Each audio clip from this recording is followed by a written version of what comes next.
Liz Wiley. I'm the executive director here at the Marion Institute, and I'm joined with my teammate, Katie Mannix, who is the program manager for our biological medicine program. I'm going to be in the back seat, and Katie's going to kick us off in a moment here, but I just want to kind of go through, so if this is new to you, I know a lot of people have participated already in our bio bites, but we ask that you stay on Zoom. If you have questions as Leni is speaking, we encourage you to put them in the chat log. We're going to be monitoring that, and when we get to the Q&A part, we'll circle back to any questions that have been raised. And I think that's pretty much it. I know that we've got some good questions that have already come in. Really excited by today's talk, and judging by the number of registrations, so are all of you. So Katie, take it away. Yeah, good morning or good afternoon now, at least on the East Coast. Welcome. We're so glad to have you join us today as we hear from Leni Felton. Leni is a certified nutritionist. She's based on the West Coast. She's founded and runs The Way of Health.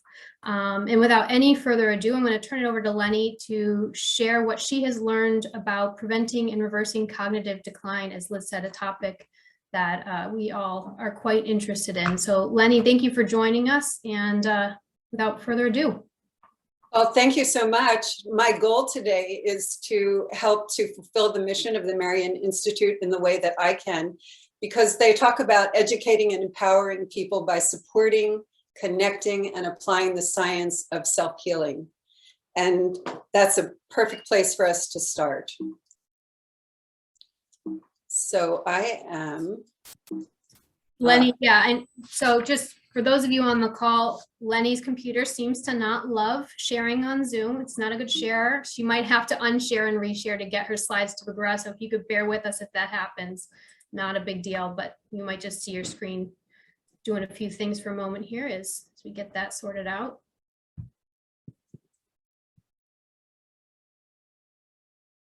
I think what it is as people are entering,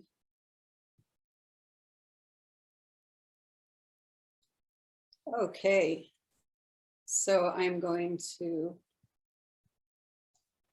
That was perfect, Leni, because we just had about 6 more people join, so perfect. Okay. Perfect segue now. Everybody's here and you're ready to start. Okay, thank you so much. So obviously you understand that our goal today is to reclaim a clear, creative, vibrant mind. I'm going to start and set the tone for us. So I'm going to read something from Elizabeth Gilbert, which I find incredibly inspiring. And she says, "And you have treasures hidden within you, and bringing those treasures to light takes work and faith and focus and courage, and the clock is ticking and the world is spinning, and we simply do not have time anymore to think so small." As a clinical nutritionist, I've been fascinated by the influence that the body and mind have on one another. In fact, you can think of them as 2 sides of a coin or 2 wings of a bird. What I found is when I work with people who are dealing with digestive issues or migraines, different physical things, as we're progressing, they come back and say, "Oh, my mind feels so much clearer, my focus is better." And likewise, if we're working on the mind. So I've been fascinated with this process of the body and the mind. And this is all going to come to bear in a very clear way as I begin to talk to you about how to retain or reclaim a clear, creative, vibrant mind. The brain is exquisitely sensitive. At the same time, we now understand since the year 2000 that there's something called neuroplasticity. And what neuroplasticity means, it means the brain can grow new neurons, and it can actually expand and find new neural networks to proceed along if there's injury or damage. So the brain is what they call plastic.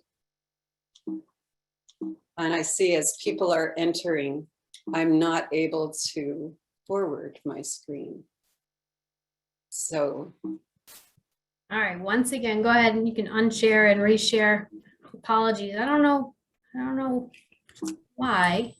New Zoom glitch. Oh wait, did you overcome it? You got it. I said as the people are in and cleared. So okay. So we also understand there's something called epigenetics. And with this is key to understanding why we have everything to do, and it's in our power to facilitate a clear mind. Yes, there are some genetic inheritance which make a higher risk for people of cognitive decline.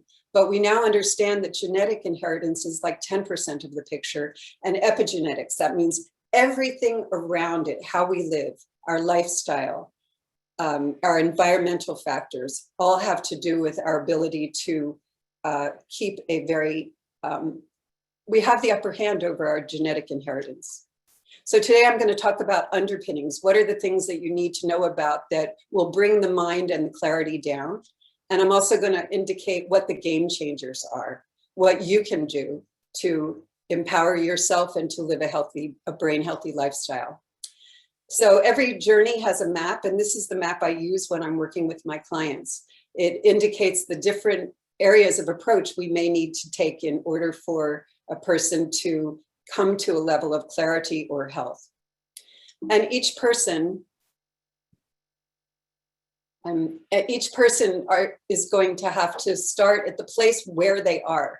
So it's very important as I speak today and as you listen for you to assess yourself, where are you in this picture? What needs to be addressed in your life? And I'll be talking about things today that will, on one hand, optimize mental clarity. They will improve cognitive decline, and even speaking about dementia and Alzheimer's. But I do want you to understand that dementia and Alzheimer's are two very different things. Dementia is a complex of symptoms, and Alzheimer's actually has a physiological effect where there's a protein buildup in the brain called amyloid, or it's a protein plaque, very sticky plaque. And as people are entering, let's see. Interesting.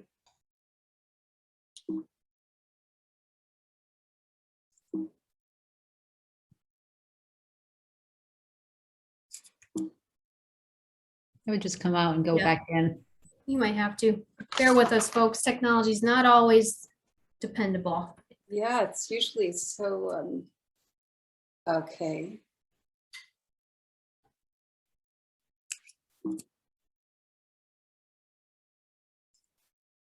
Okay, so we do have a challenge here with Alzheimer's, and that challenge is that it's the 6th leading cause of death now, and women are at the epicenter of that. So 65% of the patients are women, and 60% of the caretakers are women. I know that there are a lot of women on the call today, and the chances of a person being either a patient or a caretaker is very high. So yes, what I remember in 1992, it came out, we now know what the cause of Alzheimer's is, and the cause is amyloid, and it's the sticky protein. Now we're in 2014, there has been 22 years that has passed in the interim, and billions of dollars, lots of times, many lives lost to this issue. And what we now know is that the thing that we thought was the cause and the problem is actually a protective mechanism. So it's important to understand there is no pharmaceutical cure.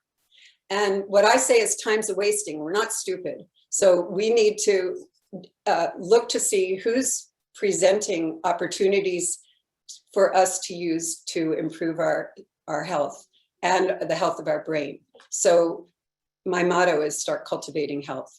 Leni, just to clarify, you are not currently sharing. I don't know if you wish to or not, but just. Oh, boy.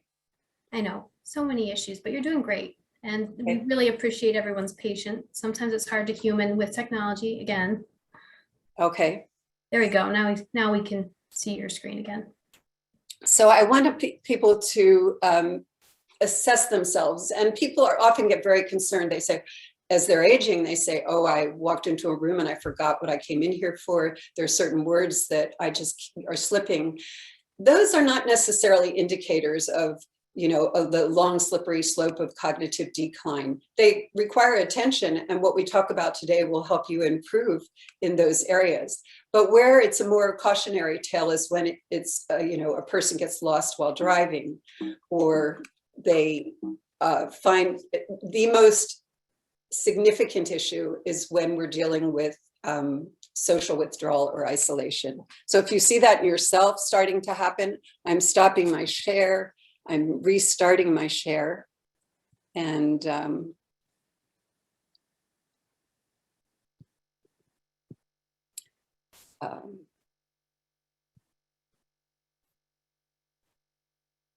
okay. So where I live here in California, I'm right down the street from the Buck Institute. And that's where Dr. Dale Bredesen has been doing his research for 30 years on the bench as a scientist, a chief scientist, and founding president of the Buck Institute. And he was thinking he was going to find the one cause as well as the one answer. What biochemical pathway could they address that would help to resolve this issue of Alzheimer's? And at the time, his wife said to him, who's an integrative doctor, I bet when you find the cause for Alzheimer's is going to have everything to do, and the correction, it's going to have everything to do with healthy living and lifestyle. And he said, no, we're going to find the one true cause. And very cutely, he says, well, I should have listened to my wife at that time. You'll want to read a book called The End of Alzheimer's. This is talking about his findings. But just recently, in about 2 months ago, his next book, another book came out, and that is on the stories of 7 people who were documented with Alzheimer's and who turned it around and are living healthy lives. So in this presentation, there's a heroine, and that heroine is my mother. This is Ruth Shipkin Felton, who lived till 99 years old. And I found when she came out to California at age 94 and finally said, you know, I need help, I found that her mind was clearer than many of the people that we started to meet in assisted living areas that were in their 70s. And it became even more important to me, this concept of the body and the mind being 2 wings on a bird. And the reason why her mind is so clear is going to become evident as we go along. But what I will say very briefly is that she could be a poster child for everything we're talking about today, but it was based upon her natural choices and interests. So why are our brains so vulnerable? The brain weighs 3 pounds and 60% of that is fat. And we know that a lot of petrochemicals and organophosphates are soluble in fat. The brain also has 100,000 miles of blood vessels. So what that means is if there is lack of integrity in the blood vessels, then there can be a problem. And you think about, there are also more connections, they say, than stars in the Milky Way. There's over 100 billion neurons. So right now, if you can see me, you'll see that, you know, okay, this little head here of mine has 3 pounds of fat, but in that fat, there's 100,000 miles of blood vessels and 100 billion neurons. So there isn't a lot of room for error when things aren't appropriate in terms of the laws of nature. And so Dr. Bredesen, his first study came out in 2014, where he had 10 participants, and 9 of them, their neuropsychiatric tests improved. The memory centers in the brain increased, and people returned to active, productive, socially healthy lives. So he was able to say at that time, definitively, cognitive decline, dementia, Alzheimer's are preventable and treatable. And what we understand, and what is the truth of neuroplasticity, is that brain cells can rejuvenate. You can grow new connections and prune old ones. So as Dr. Bredesen says, Alzheimer's should be a rare disease. So we understand in integrative medicine and bioregulatory medicine, biological medicine, that health is a constellation of issues. And this is very apparent when it comes to the health of the brain and cognitive health. So in Dr. Bredesen's findings, and I'm leaning into Dr. Bredesen's work because he's pushing the science forward at the same time as pushing forward solutions and programs to help people. So he says that there's 36 holes in the roof. So you know, with all those holes, if I filled in 3 of those holes and patched the roof up, there would still be a huge flood in that room. And again, as people are entering, I'm not being able to forward, so I'll just wait a second. And at some point, okay. So he also indicates that if there was a perfect drug for Alzheimer's, it would have to resolve all of these metabolic pathways. And as we know, drugs typically, 1-2 pathways, biochemical pathways that they speak to. So now I'm going to indicate the key factors of cognitive decline, which Dr. Bredesen has indicated in his research and studies. Type 1 is hot or inflammatory. Type 2 is cold or deficient. And that has to do with hormone drop or nutrient deficiency drops. So right between inflammation and a hormonal issue is insulin, and inflammation is glucose handling and inflammation. So there's glucose dysregulation.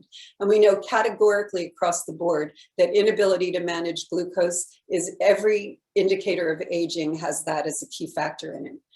Type 3 would be considered toxic. So we talked about the brain having, being able to accumulate chemical toxins. Type 4 would be a vascular or a blood flow integrity issue. And then type 5 is traumatic brain injury. So I'm going to drill down into these. And again, this is a bio bite. We're going for a little tour of the topic. Type 1 is inflammatory, and that has to do, it could be inflammation due to infections, dental infections, digestive tract dysbiosis, environmental issues, even food intolerances create inflammation in the body. And when we talk about a drop in hormones, it's not just male and female hormones dropping, but it's adrenal hormones dropping, thyroid hormones dropping, nutrient deficiencies like vitamin D or B12. I remember in 2008, a study came out that said, okay, Alzheimer's, now we understand it's type 3 diabetes. And again, it's because it's at the crossroads of inflammation and hormone dysregulation. So if you're a person who's still struggling with glucose handling as an issue, or you wonder, could that be an issue? You really want to pay a lot of attention here. Because what's happening is the brain is getting depleted. And it's depleted because for many years, we've thought as the brain as being primarily a glucose fuel, that's the fuel that it would take. Now we understand that the brain can actually use fat. And that's where new topics that are coming up that have to do with ketosis, and fat burning is a good fuel for the body. Now, when we talk about toxic issues, we're talking about the settling in the body and the dysfunction it creates in the brain of heavy metals, molds, environmental chemicals, and viral pathogens. Now, from my focus is biotherapeutic drainage. It's supporting the body to release toxins so that the tissues can let in healthy nutrients. It's a little way of describing it. But we know that it's not those issues that are the problem. It's the person's body's inability to manage them. Now, some people truly do live in environments, and I know someone who lived in an environment that was chock full of from the steel industry, and unfortunately was really poisoned. But that is a rare, if a person's body is resilient, they can often manage it. And part of a person's healthy living lifestyle would be to take care of that. And you'll see what our game changers are. Type 4 being vascular, it has to do with insufficient blood flow to the brain, or inflammation, or what we call a leaky brain. And then finally, traumatic brain injury. Now, I know some people who are on the call that have suffered a traumatic brain injury, whether that is from sports like bicycling, or construction workers, or people, we all know that our military men and women are coming back with traumatic brain injuries. So the real question is, what do we do? We know now that there's no pharmaceutical cure to the nth degree, which is Alzheimer's, but also to dementia and that kind of thing. So the question is, for you, what is your kryptonite? Okay, for lovers of Superman, I don't know if you remember, but kryptonite was you bring the substance into his field and it completely weakens him. So the question is, what is your kryptonite? What is the area that you need to focus on? And you likely know it. Either you have specifics, like I know, actually, I'm dealing with inflammation relative to X, Y, or Z, or I'm not feeling good, I'm not thinking clearly, etc. And that's the time that you want to reach out for help. So what are the game changers? I'm going to list these very quickly, and then we're going to drill down into them. So to optimize hearing, detoxification and drainage, how we move. So it has both to do why exercise is beneficial and de-stressing. Sleep having to do with the quality and length of it, what we eat, and to challenge our brain. And you'll see as we're going along why my mother's had such strong health at age 99. So optimized hearing, what they now are saying is that untreated hearing loss, people usually first notice I'm not hearing so well, and then they don't go to be checked for 7 years to get their first hearing test. So during that time, they say cognitive abilities have declined 30 to 40% faster. So I went for my first hearing test last year, and it was actually fun. And fortunately, my hearing is well, but I now have a baseline, which I would like all of you to make a point to get. Now, game changer number 2 is detoxification and drainage. And I like my clients to think about their bodies as being a lake at the top of a beautiful mountain with crystal clear fresh water. If the water in the lake, if the streams running down the sides of the lake stay open, then the waters are sparkling and clear and fresh. In Chinese medicine, they say moving water is teeming with life. Stagnant water brings death and disease. The metaphors I'm using here, these streams of elimination, are the liver, kidneys, intestines, lungs, skin, and lymph, your organs of elimination. We also understand, in talking about the intestines as being part of that detoxification, is something that the Greeks and in Hippocrates' time knew, and that was that the health starts in the gut, and also sickness starts in the gut. So now we are understanding more of the nuances of why that is. I had the great privilege of learning from Dr. Nigel Plummer about the microbiome since 2002 and all the studies that they've done. And they understand now that there's a bidirectional communication between the gut and the brain. And they call the gut the enteric brain. It's essentially the second brain. And we're just admitting someone, so my screen is stopping, so you can enjoy the slide. I saw a book once that said, don't let your slides suck. So I thought I have to give you pretty pictures.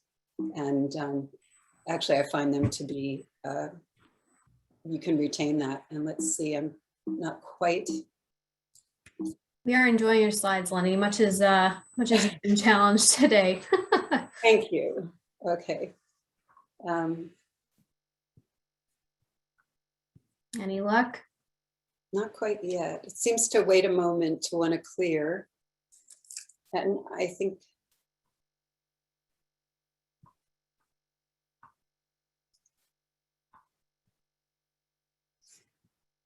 so. I guess what we could do is we could try okay, it seems that it's going to let me in now. What we could do is, I would love to stop sharing if I could.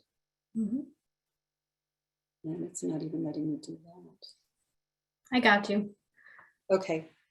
So are you seeing me now? I see you, but no slides. If you wish Okay, to. so what I'm going to do is see if I don't go into slide sharing, but just kind of click through them myself. Okay. Whether you'll see the other ones on the side, that's fine. All right, you might just want to share your screen again when you're ready. Okay.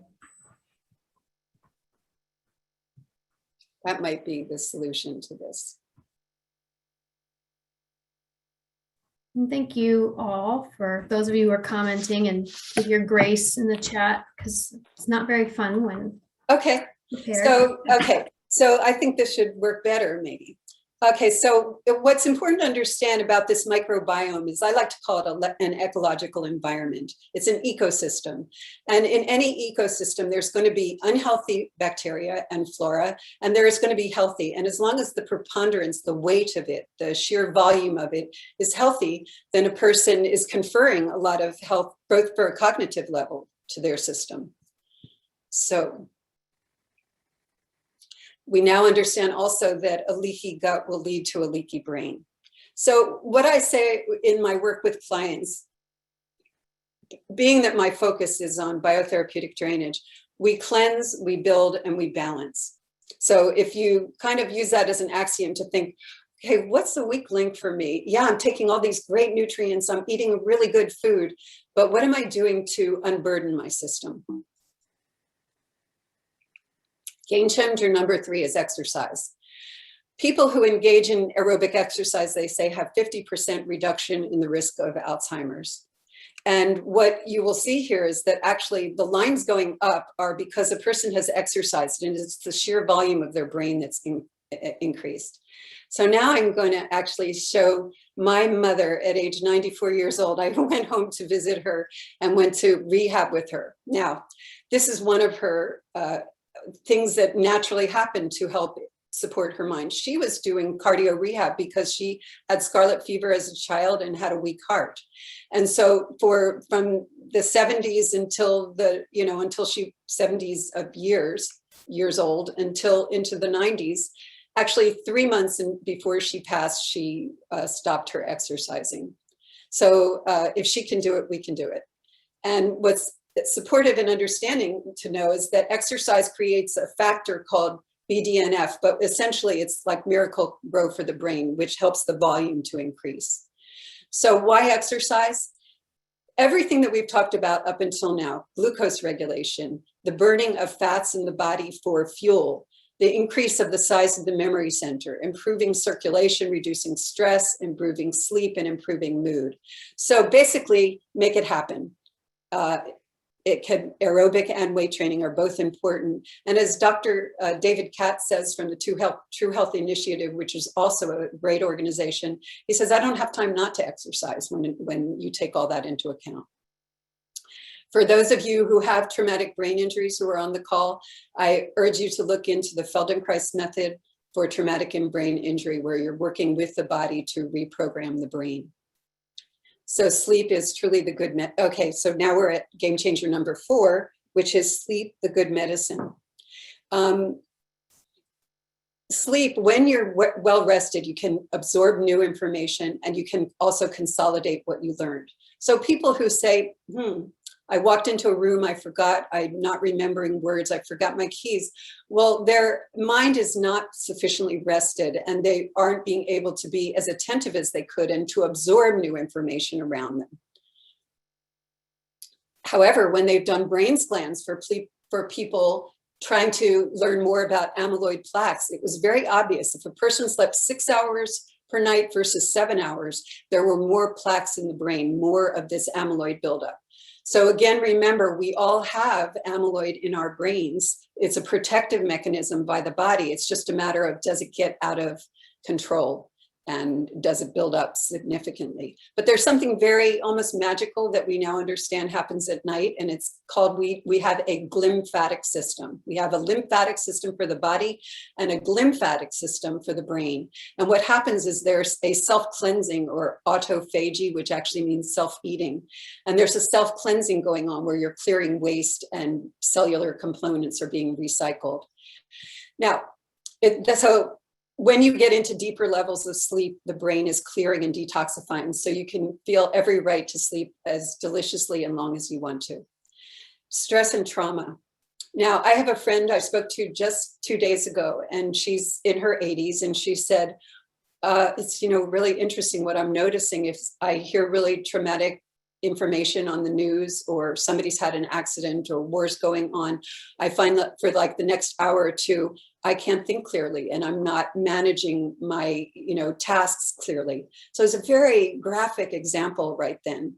I also know I had a cousin who had Alzheimer's, and an elderly cousin, and hers started upon learning the death of a daughter, and it flipped right into an issue that she was probably right on the cusp of issues, but the moment she had something super traumatic happen, her body was no longer resilient.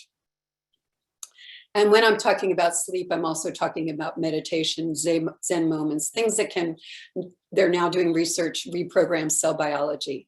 So truly, sleep is the elixir of wellness. Okay, we're on to game changer number 5. And game changer 5 is about food. And as a nutritionist, we could spend a day on this topic. So I'm just going to give you little bites, a bio bite. And that is, of course, food, basics, pure water, organic, unprocessed food, non-GMO food.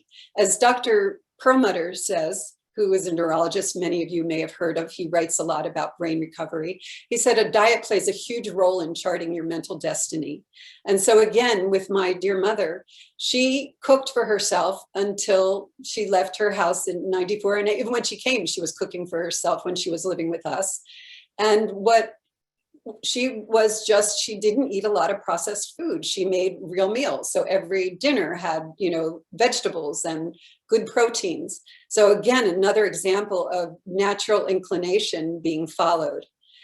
So why is this so important when you talk about food and cognitive health? And again, it's because of the brain has been thought to be a glucose handling for fuel. But again, now we know it's a hybrid engine. And that's why there's a lot of discussion going on about ketosis, because ketosis is a strategy to convert your body from a carbohydrate burning machine, from a carbohydrate burning system to a fat burning system.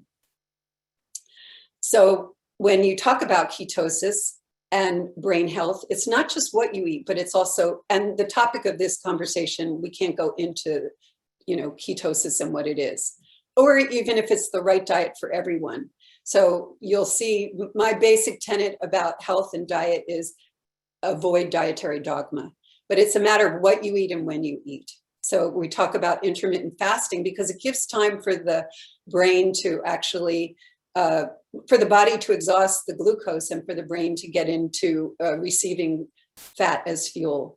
So again, Dr. Cass of the True Health Initiative says, love the food that loves you back. That organization is on the East Coast around some of you. So do avoid being dogmatic about diet. Finally, game changer number 6 is to challenge your brain. Learn something new. When you're learning new things, often it's because you're enjoying yourself, but what's actually happening is your brain is rewiring, reprogramming, and especially when you're learning things at a rapid pace. So when there is a system called Brain HQ by Dr. Merzenich, who has done like 130 papers or more now on the benefits for neuroplasticity of brain training. But again, getting back to my mother, she was a Life Master bridge player, and it was purely a passion. She loved it. She'd been doing it since she was a youth. Her mother had taught her with her 2 brothers. And she would often say she gets a better game with her kids, these young kids, than she was getting with other people because they wanted to do a lot of talking during the game. So if I had to put together a little collage of everything we just talked about for your health, it's going to be exercise, brain training, sleep, eating good, healthy, unprocessed food, and social engagement. Because remember, I indicated that social isolation is a very cautionary factor, and then addressing your hearing. So I encourage each of you to take the first step. And once you're on a step, they kind of say it's a virtuous cycle. You begin and you've got your feet under you and you're getting yourself out of the water. So I am a facilitator of the Bredesen Recode protocol, but mostly I work with people who are at a low level trying to optimize as opposed to being in a serious state of decline. So this is me, healthy living practices. And I guess I would sum that up by saying there's really nothing to be done that nature doesn't do. So I am going to stop sharing. I appreciate you're all hanging with me as we dealt with the technical issues. And I'm handing this back into Katie's hands. So is it now in your capable hands, Katie? Yeah, well, we're in it together, Leni. We've been in it together all along, buddy, when the tech goes sideways. So we got this. We're surrounded by good people. So anyway, well, thank you. And that was beautiful. It was a lot. I'll speak for myself that I've not spent a lot of time really investigating brain health, and which is why I was so eager for this call. But for those of you who might be feeling as though you wish you had something to revisit, maybe a handout or something like this, we will work with Leni and do not fret. Next Tuesday, you'll get an email from us with the recording and then any resources Leni is able to share so that if you are wanting to revisit some of this information, you can. So I just want to set the table with that. Before we roll into Q&A, for those of you, since we do have so many on the call and I'm not convinced everyone's been here before, we're so glad to have you. And one of the benefits of BioBites is that you can ask questions of Leni, and we'd ask you to just put them in the chat box. A few of you have been noting your questions along the way. And then as a form of practice, we always begin with those questions that were submitted to us in advance. And so I'm going to go ahead and do that, but just so you know that I am seeing your questions, and I will get to them as time allows. All right, Leni, first question that again was submitted ahead of time. It's someone who's indicated that they've had a lot of sensitivities in the past. Someone who's kind of done some work trying to understand how these things are impacting their brain. They'd like you to speak to the link between toxins and multiple chemical sensitivities that affect the brain. Okay, so when in this presentation, we were talking about the potential causes for a person of cognitive decline. And you got to see, one, very physically, how the brain is a substance made of fats, and we know that a lot of these chemicals that were not initially on this planet before we brought them in, although I guess we coalesce them, and they're made from real things, they end up settling in our brains. And if a person has been dealing with an issue for some time, often it's very important to kind of go back and take another look at the entire history. And there's often something that's missing in the course of your program or treatment. I mean, yes, I've heard of people having molybdenum deficiencies, which led their body to be more prone to can't handle fumes and that kind of thing. It could be any micronutrient deficiency, but more than that, I guess I would say, what is the person doing on a routine basis? Are they doing their exercise? Are they oxygenating their system? Are all of the lifestyle factors in order? And I believe that if a person's been on this journey for some time, they probably are diligent, but look to see what might be missing, and also go back into the history and see if there is something else going on. Energetically, sometimes, just as with food tolerances, if a person finds that they react a lot to foods, they want to, there are systems to energetically harmonize the relationship of that person's body with the food or the chemical substance. But I think that this person is already in the process of something like that. So I just say, don't give up, and you will find an answer. Okay, and let me just ask a more practical question. Assuming that the answer's not been had, or perhaps they haven't found the right person, is there kind of a first step you might recommend in terms of who to seek out, or a type of practitioner? Or well, if the people are on the West Coast, I would say go to the Biomed Center in Arizona. There's in Arizona and also in Rhode Island. Yeah, sure. Because they have fantastic doctors. I learned about the Marion Institute from Dr. Tom there. So, reach out for good resources. And I know that the Marion Institute has a number of doctors that speak for them or have shared their experience. In the world of Lyme, there are special people. In the world of mold, there are as well. Great. Okay. All right, moving on. So we had three questions submitted ahead of time. The second one asks about a possible correlation between COVID or the COVID vaccine and memory problems, and really just looking for commentary, from your perspective in your work. Has there been any evidence of a link between memory loss and COVID or the vaccine? Well, there is, I guess, there's studies and research going on, but in terms of my experience working with people is, yes, a person can react to a vaccine, and yes, it can be on the level of blood. We know that there were a lot of issues with, even the toes being bruised. So we know that had to do with peripheral circulation and everything to do with breathing, etc.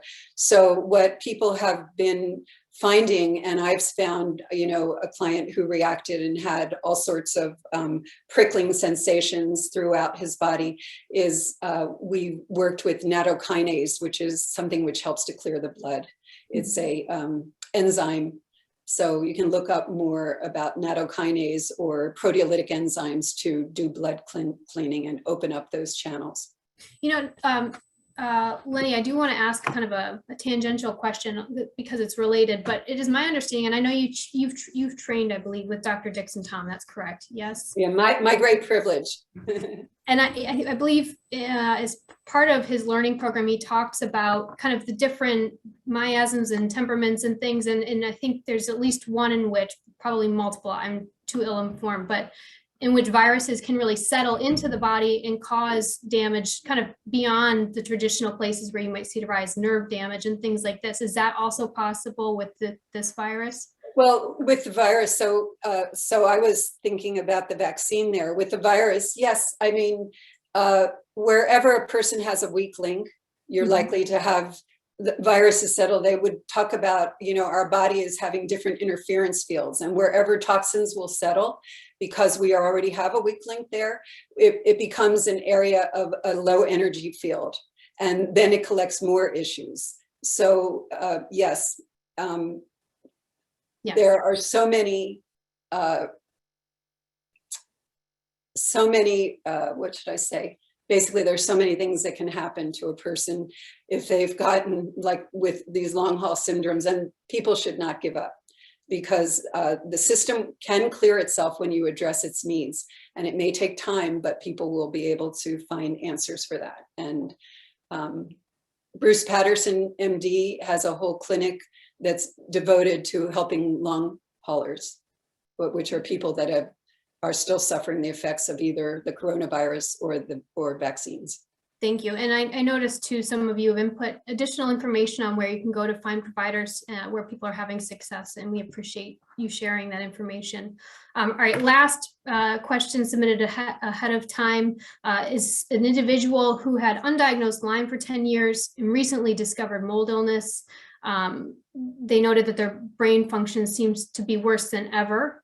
Would you recommend they have neuroquant imagery done? Well, neuroquant, so you do a brain scan, and then neuroquant is a system which actually is able to analyze an MRI for volumetric changes.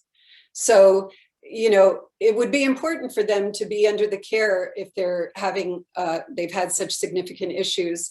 They may very well want to have an MRI so they know what their baseline is. And then they use neuroquant as an overlay in terms of looking at volumetric changes of the different, especially the hippocampal volume, which is the memory center of the brain. Okay. And for that is a new type of imagery, or at least that term is new to me. Is this something that is available throughout, America? Is this something you need to go to specialized care for? Yes, it's available. Yeah. Okay. Yes, it's available in the United States. It's available all over the world. Wonderful. Well, in most of the first world countries. Sure. Okay. And all right, moving on to now those questions submitted by you. I'm going to start with one submitted by Jeff, who's asking, is there a place for pharmaceuticals in improving brain health? Okay. Yes, and so I wouldn't wait for the right medicine to come up, but if a person is doing all these healthy living practices and has everything in order and is on a medication, let's say, to reduce amyloid buildup in the brain, that's a good combination. But to think of a medicine clearing out amyloid, but not taking care of these underpinnings of why the system has fallen, would be very short-sighted. Okay. All right. Amyloid. I'm taking notes because we've had a number of comments and questions. Janice has been kind enough to ask, because I think hopefully it'll help lead to some clarity here. She's noted that having amyloid plaque is not always the case in the event of Alzheimer's, and that some without Alzheimer's autopsies have brains full of amyloid plaque. So can you just maybe speak more on amyloid? That's a great question. And so what was thought to be the problem, the cause of Alzheimer's or disruption in the brain, we now know is the body's way of protecting the neurons from damage or injury. So our bodies are all making some level of amyloid, but fortunately for most of us, we're clearing it due to healthy living, good sleep. We're clearing these things from the body. But what Dr. Rudy Tanzi and Harvard researchers have found is actually it's not the amyloid which is the problem, but it's what is causing inflammation to that amyloid. So it's like, what's the match that triggers the fire? And so yes, they do autopsies of people, and yes, we will all have some level of amyloid in our system. It's just a matter of degree and what other factors are creating the match that turns a huge inflammatory state in the brain. Wonderful. And if I just find that fascinating, because here we are, you know, and when I was younger, it was, okay, this is the problem. And now 22 years later, we now know it's a protective mechanism. So we have lived in the time where research has come to a place where we've got more information and new knowledge. What I'm encouraging you with this talk is that they say it takes 17 years from research on the bench to get into the field. So for instance, in 2002, I first learned about probiotics from Dr. Nigel Plummer. I was at Dr. Tom's seminar, and it was a fascinating, and I fell in love with probiotics. And here we are at least 17 years later, and finally a textbook has just been released. Dr. Perlmutter is one of the is the editor of that book. It's a textbook for medical doctors to be taught as they're going through medical school. So 17 years. So, you know, I'm 67. I don't want to wait 17 years for what's coming down the road when I know that there's everything that I can do to live a brain healthy and body healthy life and to live a joyful life. Wonderful and well said, Leni. And I think that is why we've been so excited to have you and why we continue to be so happy to have your participation. I think these conversations are vital, and there is so much coming out about health. You know, I think we have a propensity to think, having sent a man to the moon once upon a time, that we've got so many answers to health, and yet the body continues to be this object of fascination that we're continuing to learn about. So we appreciate all of this.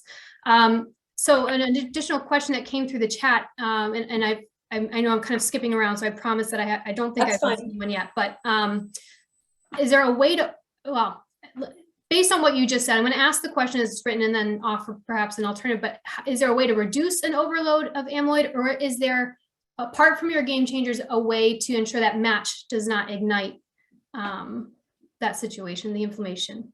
Take care of the factors that could lead to that inflammatory state. So it could be with every person, it's something different. So again, we're talking about inflammation. So we're talking about glucose regulation, most importantly. We're talking about identifying what your kryptonite is. So, you know, if you have dental infections or a overload of a viral infection like herpes that is in, you know, these are all very close to the brain. So what you want to do is identify, or continual sinus infections that aren't being resolved. You want to identify what they are and support yourselves in resolving them. Great. Thank you. All right. Going back to some questions asked quite a bit ago. Is it autophagy? Autophagy or autophagy. Say it. I'm gonna make up new words here. Yeah. Is there an ideal brain fasting period? Well, when you're talking about intermittent fasting, on a daily basis, people will often, you know, go 12 hours is easy, but a person who's really concerned about cognitive decline will push it to 14, 16 hours so that their eating window is about 8 hours. It's very important for people to know that a ketosis diet is not for everyone, or being in a high state of ketones of ketosis is not, because a person who doesn't have a lot of weight on them, I've seen people who, you know, gotten a book, started reading about getting into ketosis, like the concept of it, lose a lot of weight. And as people age, it's much harder to put on weight than it is to take off weight. So that I just want to, it's not that it's for everyone. So you should do it with guidance and education. But so this first, you know, eating 16-hour fast and then eating for 8 hours a day is for really starts a cleansing process going on. But real levels of healing and clarification of the brain start at like, 24 and 36 hour fasts. So usually when people get into intermittent fasting, they may do, in the beginning once a month, maybe they'll do a 24 or 36 hour fast. And then the next month they'll do another, and sometimes they'll do two, and they just start increasing. And that's where you get more cleansing and detoxification going on. Very good. Appreciate you speaking on that. I know there's been kind of, and I think you've been very careful to note, that these things that you're speaking to are not necessarily for everyone, right? You continue to underline the importance of really knowing your system, because I know those who've been with us before will note that there are different providers who come out on a variety of positions on intermittent fasting and things like this. But again, knowing your system, I think, continues to be a great place to start.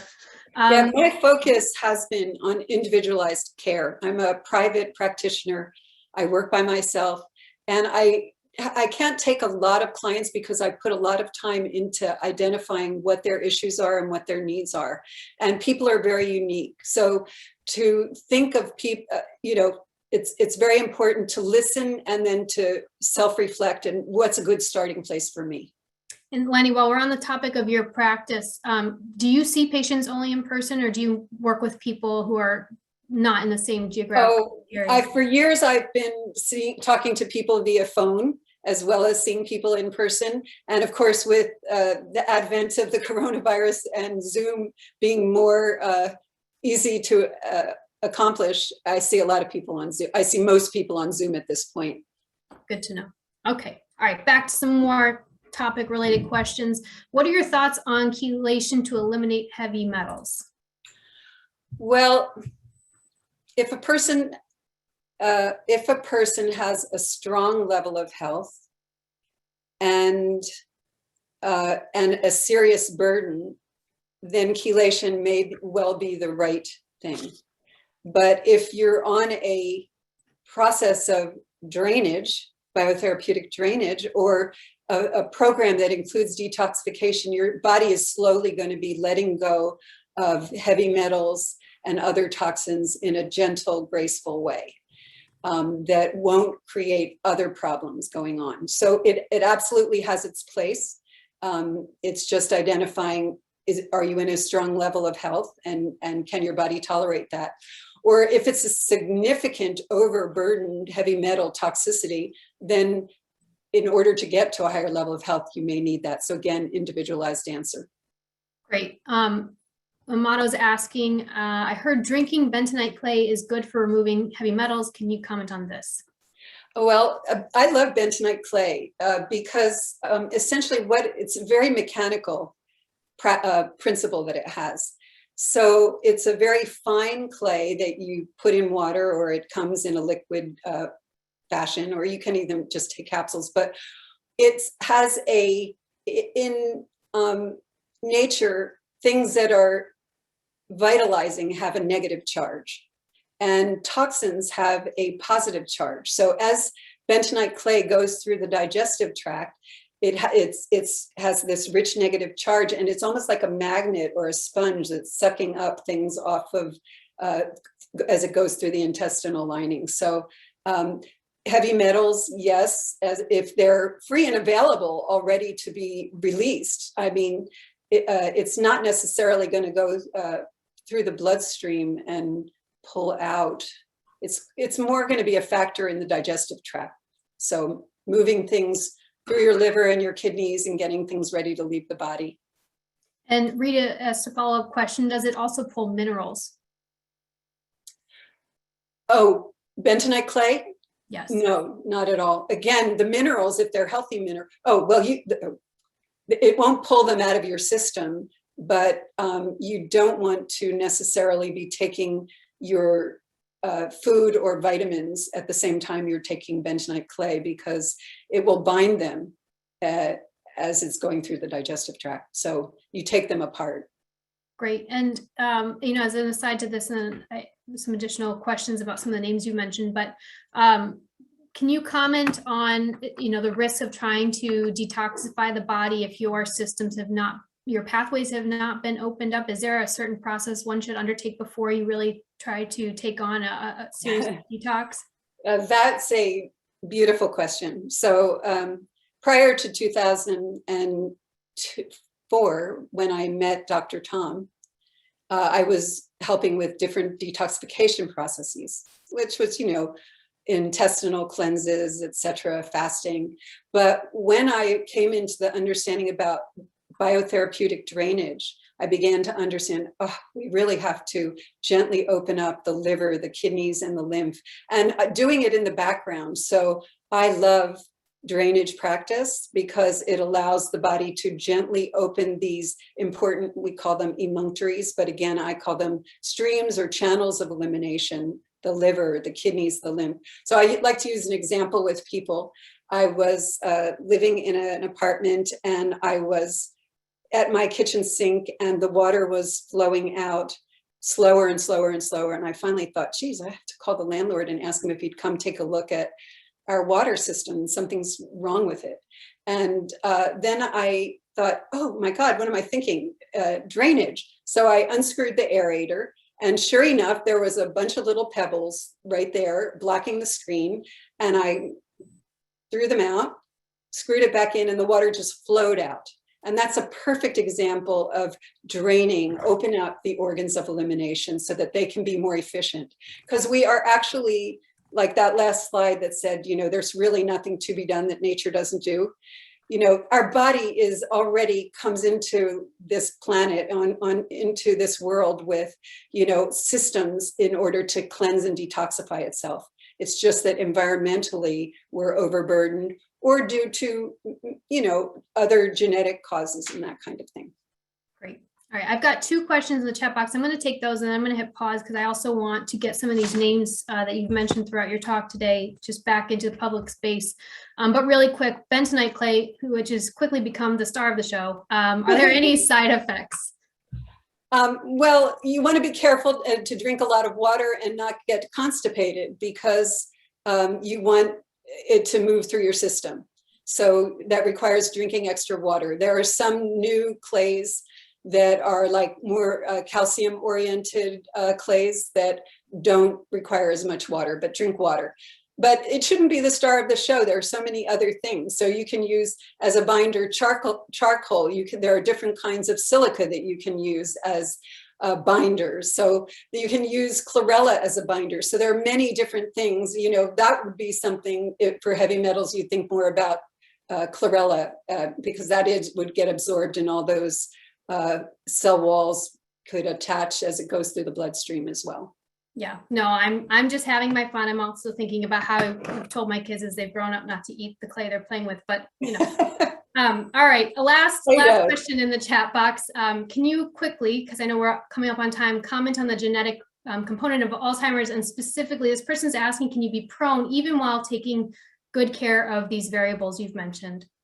Okay, so yes, there is a risk factor, and there are a few genetic SNPs that are to be looked at. And the most obvious one is called the ApoE. And you can get tested for that. You can ask your doctor for that. And it used to be a time where people thought, oh, I don't want to know. So we could have you have a pair of chromosomes, and it could be a 2-2, it could be a 2-3, a 3-3. But when you have the SNP that's ApoE4, there's a higher genetic risk. What's important, and then 4-4 makes it even a more significant issue. And there's a website of people who have called apoe4.info. And these are people who have that issue and who are, most of them are on some aspect of the Bredesen protocol or basic lifestyle issues relative to the Bredesen protocol. What's really important to understand is there are many people walking around who have that genetic profile who do not have Alzheimer's. There are some people who have that genetic profile and have other underpinnings or other genetic factors that make their risk higher, but it's not deterministic. It is a higher risk. And so if you get tested, and I recommend people know, there was a time where people say, don't tell me, I don't want to know if I have this ApoE4 gene. But now with Dr. Bredesen's research, and we know that there's so much you can do to live a healthy lifestyle.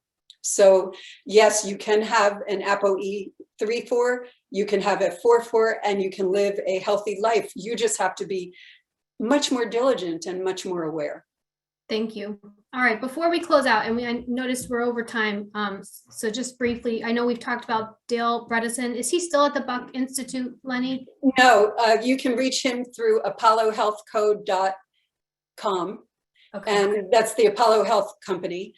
And he trains practitioners in his system. I'm trained in his system.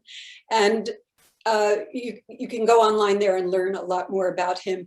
No, he's no longer at the Buck Institute. When he started really forwarding his research, it became very specific to that. And, you know, I just think a big gratitude to him. And for me, big gratitude to the people that taught me how to think about health and nutrition, and Dr. Dixon Tom, who told me about the Marion Institute, and Dr. Gerard Guignot, who taught me how to think about biotherapeutic drainage. So big gratitude to all these people. And the last name I wanted to ask you about, you mentioned a doctor who has, I believe, set up an institute or clinic for long haulers with COVID. What was that? Yes, his name is Bruce Patterson, okay, MD. I forget, if you search for him and COVID or coronavirus, you'll get a link to his organization. Perfect. All right. Yeah, I mean, they're doing amazing work with long haulers. Thank you very much for sharing that. And I know that you actually had a few other names that you've thrown out. I know Perlmutter's one in the microbiome brain, gut-brain connection. So if anyone on this call would like to get the name of someone that Leni may have mentioned, please go ahead and just reach out to me. I can be reached at kmannix or katie@marioninstitute.org. I'll be happy to get in touch and get that information for you. So just again, thank you all for joining today's call. Leni, a special thanks to you for participating in this way and sharing your expertise with us. We all greatly appreciate it. Thank you. It was delightful for me. And maybe if you invite me back, we'll go into just one little section, because each one of the topics we talked about today could be a day's worth of communication. So sounds good. Just not bentonite. Before we part, because I was throwing so many things up there into the chat that I don't want it to get overlooked, that we also posted our next month's BioBite, which is going to be on the bioenergetics of Lyme disease with the Biologics Center from Tennessee. So thank you. Yep, Liz, I'm right there if you want to jump on there and register now. I appreciate that. All right. Still, like trying to be admitted. Thanks for hanging in there with us, Leni. You were great. Thank you so much. Take care. Look forward to having you all next month, Leni. Thank you. Have a great day, everyone. You too. Bye now.